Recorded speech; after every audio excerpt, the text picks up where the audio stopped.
Hello mga madam, tayo po'y mag-unboxing ng bag na naman galing kay Madama Farrell.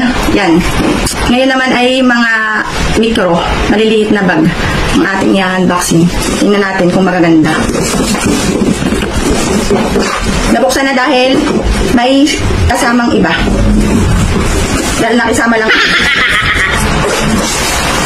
Una.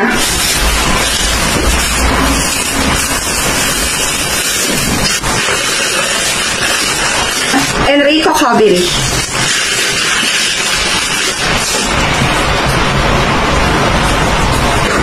O, diba?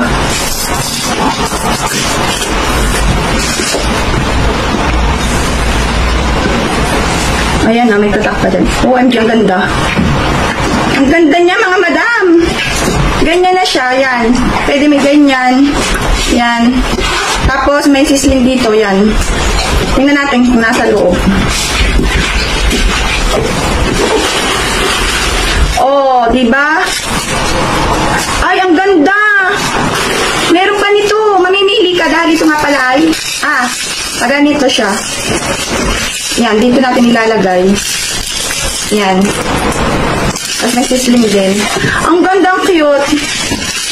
Love it.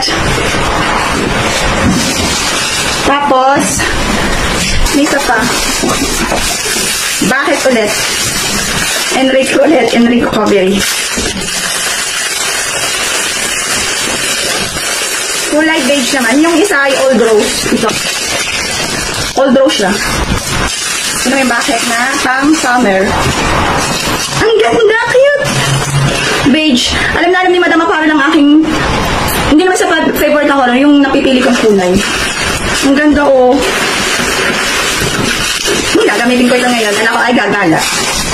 Yan, may sisling din, ah. Dito siya. Tapos may ganyan pa. Cute! Tapos may ganyan. Yan, dito lalagay. Siyang logo. Tapos may pangalan siya dyan sa loob din, yung Enrico. Ayan, oh. Ang ganda!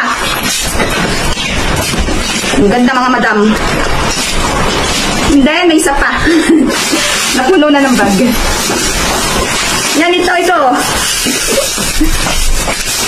Hala, ang cute. Inspired Balenciaga. Yun. OMG, ang cute. Hala, mga madam, ang ganda.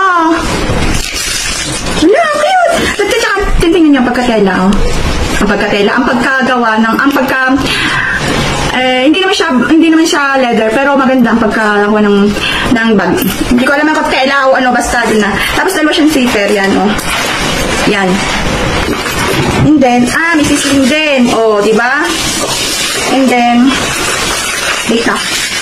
Ayan ang loob. Kasya dito ang cellphone, yan. Yan. Ang cute. Sobrang love it. O, diba? Cute. Tapos,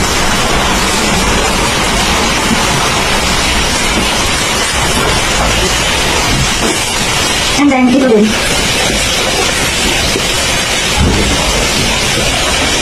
Ang cute.